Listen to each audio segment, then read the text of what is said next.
Hello everyone, how are you all? I hope you all are well and safe at home.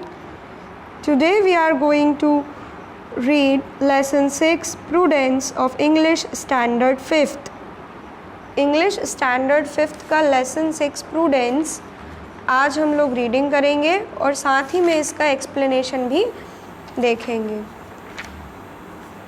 तो चलिए open कर लीजिए lesson 6 page number 33 prudence of standard 5th।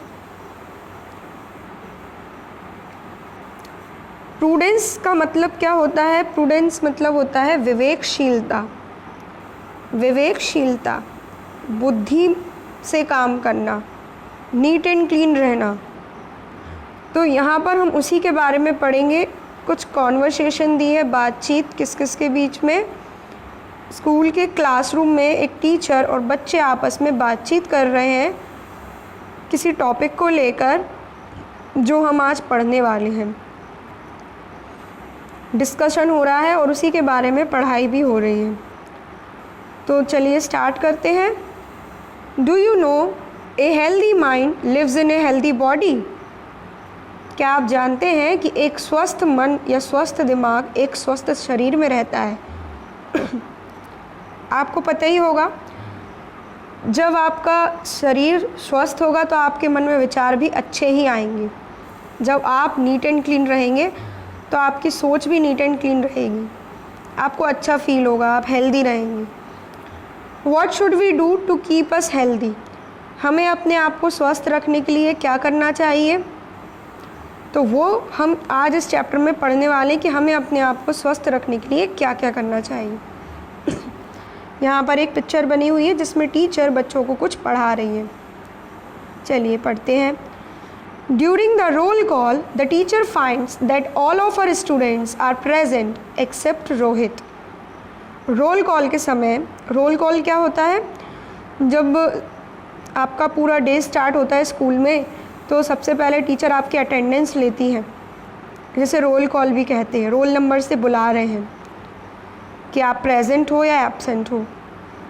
तो teacher को पता चलता है रोल कॉल के दौरान कि सभी बच्चे, सभी छात्र स्कूल आए हुए हैं, प्रेजेंट हैं, सिर्फ रोहित को छोड़कर। एक्सेप्ट मतलब उसे छोड़कर, उसके सिवाय, रोहित को छोड़कर बाकी सब स्कूल आए हुए हैं। तो अब टीचर पूछ रही हैं बच्चों से, बात हो रही है। Teacher, Rohit has not come today, has he? Rohit has not come today, has he? क्या पूछती हैं? रोहित आज स्कूल नहीं आया है, क्या वो नहीं आया आज स्कूल? आज स्कूल नहीं आया रोहित, इस तरह से पूछती हैं टीचर। तो हनीफ आंसर देता है, नो मैडम ही हैज़न्ट। नहीं मैम, आज वो नहीं आया है। टीचर कहती हैं, who lives near Rohit's house? Rohit के घर के पास कौन रहता है? नियर मतलब पास में। हनीफ आंसर करता है, राहुल मैडम। मैम, राहुल उसके घर के पास रहता है। फिर टीचर बोलती है, Rahul, do you know why Rohit has not come today? Teacher Rahul से पूछती हैं, क्या आपको पता है कि रोहित आज स्कूल क्यों नहीं आया है? जिस तरह से स्कूल में पूछा जाता है ना कि किसके घर के पास कौन रहता है, तो उसे पता होगा कि वो क्यों नहीं आया है, उसकी बातचीत होती रहती होगी इसी तरह से। फिर राहुल रिप्लाई करता है, madam he is not well. Ma'am, उसकी तबीयत ठीक नहीं है, वो ठीक नहीं है। वेल मतलब ठीक नहीं है अभी। Page number 34। फिर ऋचा कहती है, Rohit is often ill and sees the doctor very often. Rohit अक्सर बीमार रहता है और अक्सर वो डॉक्टर के पास जाता रहता है चेकअप के लिए, दिखाने के लिए। ऑफन का मतलब होता है प्रायः या अक्सर, इल मतलब बीमार। फिर टीचर कहती है, Rohit's attendance is very poor. Rohit की जो अटेंडेंस है, उपस्थिति है, वो बहुत कम है, बहुत कमज़ोर। पुअर मतलब कमज़ोर, गरीब। यहाँ पर पुअर का मतलब है बहुत कम है। फिर हनीफ कहता है, who is the most regular boy of our class? हमारी कक्षा का सबसे ज़्यादा नियमित लड़का कौन है? रेगुलर मतलब जो नियमित रूप से आता हो, जो रोज़ स्कूल आता है डेली। टीचर आंसर करती है, इट्स सुनील, वह सुनील है। Now children guess why Sunil is so regular while Rohit is not, some hands are raised. अब टीचर आंसर करती हैं कि सुनील स्कूल रोज़ आता है, रेगुलर रहता है। तो बच्चों अब आप ये सोचकर मुझे बताइए कि सुनील डेली स्कूल कैसे आ सकता है और आता है, जबकि रोहित तो नहीं आता। तो मतलब क्या डिफरेंस होना चाहिए दोनों में। तो कुछ बच्चों को उसका आंसर पता था, तो कुछ बच्चों ने हाथ अपने ऊपर करे, हाथ खड़े करे, रेस्ट मतलब ऊपर करना। फिर टीचर कहती है यस सुनीता, हाँ सुनीता बताओ। सुनीता कहती है perhaps because he is healthy. Perhaps मतलब शायद, शायद क्योंकि वह स्वस्थ रहता है, वह स्वस्थ है इसलिए सुनील रोज़ आता होगा। सब अपने अपने आंसर बताते हैं। फिर टीचर कहती है and guess why is it so, और यह बताओ, ये सोचकर बताओ कि ऐसा क्यों, मतलब वो स्वस्थ क्यों रहता है, सुनील स्वस्थ क्यों रहता है और रोहित क्यों नहीं रह पाता है। फिर सुनीता कहती है it may be because Sunil always looks NEET and clean, शायद इसलिए क्योंकि सुनील हमेशा साफ सुथरा दिखाई देता है, सफाई के साथ रहता है वो। टीचर कहती है Hanif do you want to say something, Hanif से कहती है क्या तुम कुछ कहना चाहते हो। हनीफ कहता है madam Rohit often looks untidy doesn't ही, बोलता है मैम रोहित ज़्यादातर अनटाइडी दिखाई देता है। अनटाइडी मतलब मैला, जो साफ़ सुथरा ना हो। वो बोलता है वो ज़्यादातर मैला दिखाई देता है, इसलिए हो सकता है कि वो बीमार रहता है, वो साफ़ सुथरा नहीं रहता। फिर राहुल कहता है मे आई से समथिंग मैडम, वो मैम से पूछता है क्या मैं कुछ कह सकता हूँ मैम। तो टीचर बोलती है यस प्लीज़, हाँ बिल्कुल बोलिए। फिर राहुल कहता है Rohit is my neighbour, I know him very well, Rohit मेरा पड़ोसी है, नेबर मतलब पड़ोसी, और मैं उसे बहुत अच्छे से जानता हूँ। He does not take bath daily, वह रोज़ नहीं नहाता है। His nails are long and dirty, उसके नाखून बहुत लंबे और गंदे रहते हैं। He does not wash his hands before and after meals, वह अपने हाथ भोजन के पहले और भोजन के बाद नहीं धोता है अच्छे से। मील्स मतलब भोजन, बिफोर मतलब पहले और आफ्टर मतलब बाद में। His clothes are not clean, उसके कपड़े भी बहुत गंदे रहते हैं और साफ़ सुथरे नहीं रहते।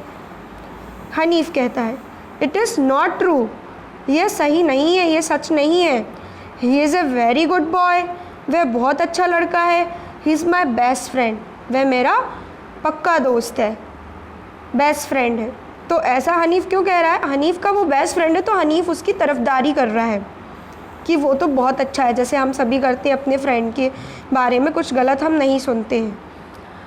सुनीता कहती है you also look like him don't you, कहती है तुम भी तो उसी की तरह दिखाई देते हो, तुम्हें नहीं लगता कि तुम उसकी तरह दिखाई देते हो।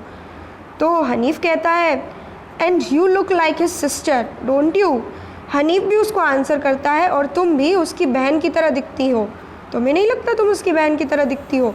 मतलब दोनों आपस में झगड़ा करने लगते हैं। तो टीचर कहती है स्टॉप, रुकिए, डोंट क्वारल, झगड़ा मत करो, क्वारल मतलब झगड़ा। वी हैव टॉक्ड इनफ, हम काफ़ी बातें कर चुके, इनफ मतलब काफ़ी।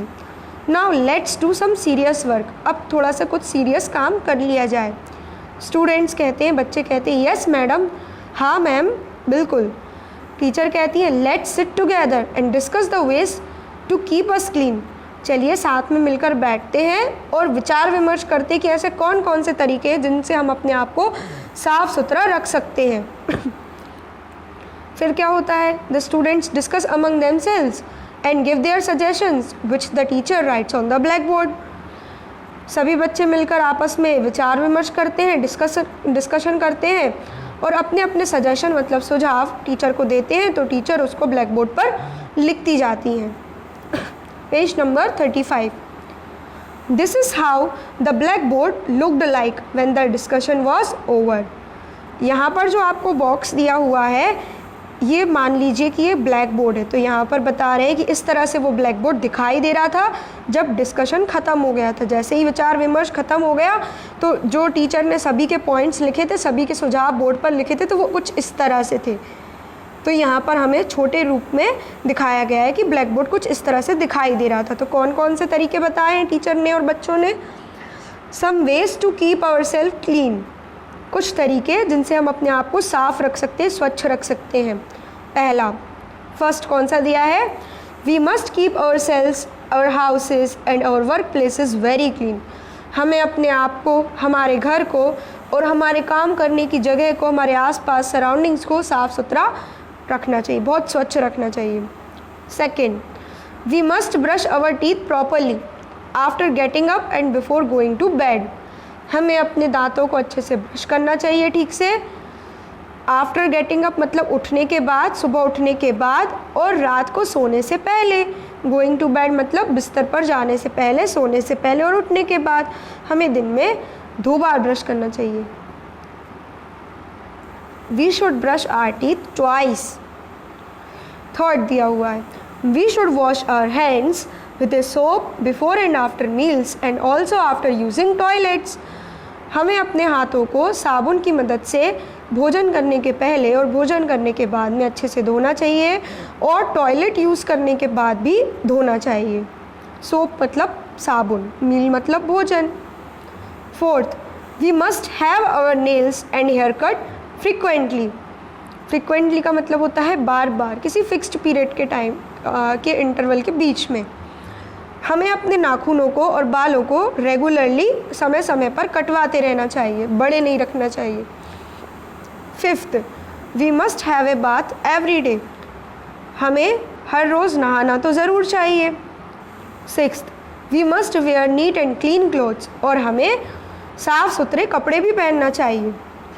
Seventh, we should cover our mouth with a handkerchief whenever we cough और स्नीज। हमें अपने मुंह को हैंडकरचीफ मतलब हैंकी मतलब रुमाल से कवर करना चाहिए जब भी कभी हमें खांसी चलती है या छींक आती है। हैंडकरचीफ मतलब रुमाल, व्हेनेवर मतलब जब भी, कफ खांसी, स्नीज छींकना। 8th, we should take precautionary measures to protect ourselves from infectious diseases. हमें इन्फेक्शियस डिसीजेस मतलब संक्रामक बीमारियों से बचाव के लिए कुछ सावधानी बरतनी चाहिए, सावधानी के उपाय करने चाहिए, एहतियात बरतनी चाहिए। प्रिकॉशनरी का मतलब होता है सावधानी, मेजर्स मतलब उपाय, प्रोटेक्ट मतलब सुरक्षा, इन्फेक्शियस संक्रामक, डिसीजेस मतलब बीमारियाँ। 9th, we should throw wrappers, peels, left over food and litter in litter bins और डंपिंग पिट्स। हमें रैपर्स को कहाँ फेंकना चाहिए, सब चीज़ों को। रैपर्स का मतलब होता है जो बाहर का जो पॉलीथीन का बना हुआ पैकेट होता है, आपके चॉकलेट्स का, आपके चिप्स पैकेट का जो रैपर होता है उसे, जिसमें चॉकलेट रैप की हुई होती है, लपेटी हुई होती है। तो हमें रैपर को, पील्स मतलब छिलकों को, लेफ़्ट ओवर फूड मतलब बचे कुचे खाने को, और लिटर का मतलब होता है कूड़ा कचरा। कचरे कूड़े को आपको लिटर बिन्स में मतलब कचरे के डब्बे में, डस्टबिन में डालना चाहिए, और डंपिंग पिट्स में डालना चाहिए। डंपिंग का मतलब होता है डंप करना, फेंक देना, और पिट्स मतलब गड्ढा। दोनों एक ही है, लिटर बिन्स और डंपिंग पिट्स मतलब डस्टबिन में फेंकना चाहिए। 10th, stagnant water is a breeding ground for mosquitoes. Stagnant मतलब जो रुका हुआ पानी होता है, जो बह नहीं पाता, जिसके रुकने के कारण उसमें से बदबू भी आती है और उसमें कीड़े मकोड़े होने लगते हैं, वो ख़राब हो जाता है। तो उसके कारण जो रुका हुआ पानी होता है वो ब्रीडिंग ग्राउंड होता है मच्छरों के लिए। मॉस्किटोज़ मतलब मच्छर, और ब्रीडिंग मतलब प्रजनन, मतलब एक ऐसी ज़मीन, एक ऐसी धरती बन जाती है, ऐसी जगह जहाँ पर मच्छरों का जन्म होता है। रुके हुए पानी में मच्छर होने लगते हैं जो हमें बीमार कर सकते हैं काट कर। तो हमें पानी को जमा हुआ नहीं रहने देना चाहिए। Therefore we should not allow water to stagnate. इसलिए हमें पानी को इकट्ठा या जमा हुआ नहीं होने देना चाहिए। ये कितने वेज थे? 10 वेज थे, 10 तरीके थे जिससे हम अपने आप को साफ़ सुथरा रख सकते हैं। The students take down the suggestions in their notebooks and just then the peon rings the bell. फिर बच्चों ने क्या करा? टेक डाउन का मतलब होता है लिखना। उन्होंने सारे सुझावों को अपनी नोटबुक में लिख लिया, और उसके तुरंत बाद जो प्यून होता है, चपरासी, उसने घंटी बजाई। जैसे प्यून रिंग बजाते हैं, पीरियड ओवर हो जाता है, तब पढ़ाई आपकी हो जाती सेकंड पीरियड के लिए, लंच बेल के लिए। तो उस तरह से तो यहाँ पर बच्चों का और टीचर का डिस्कशन ख़त्म हो गया और चैप्टर भी हमारा एंड हो गया। तो हमें क्या समझ में आया इस चैप्टर में कि हम प्रूडेंस का मतलब क्या है, विवेकशीलता। जब हमारा हेल्दी बॉडी होगी तभी हमारा हेल्दी माइंड होगा और हम रेगुलर स्कूल भी जा पाएंगे। और कौन कौन से तरीके हैं जिनसे हम अपने आप को स्वच्छ रख सकते हैं, तो वो भी हमने पढ़ लिए हैं। आई होप आप सभी तो पहले से स्वच्छ ही रहते होंगे, साफ़ सुथरे। ये सारे तरीके आप अपनाते होंगे और नहीं अपनाते तो ज़रूर अपनाइएगा।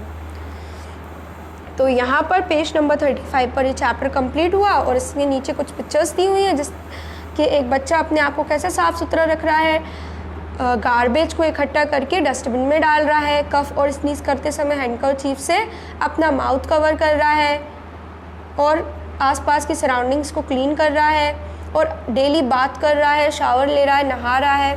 तो इस तरह से वो अपने आप को क्लीन रख पा रहा है। तो यहाँ पर यह चैप्टर कंप्लीट होता है। इसके बाद हम इसकी क्वेश्चन आंसर्स और एक्सरसाइज कंप्लीट करेंगे। We will meet very soon with our new topic. Till then, stay safe, stay home. Goodbye everyone. Have a nice day to you all. Thank you so much to join the class.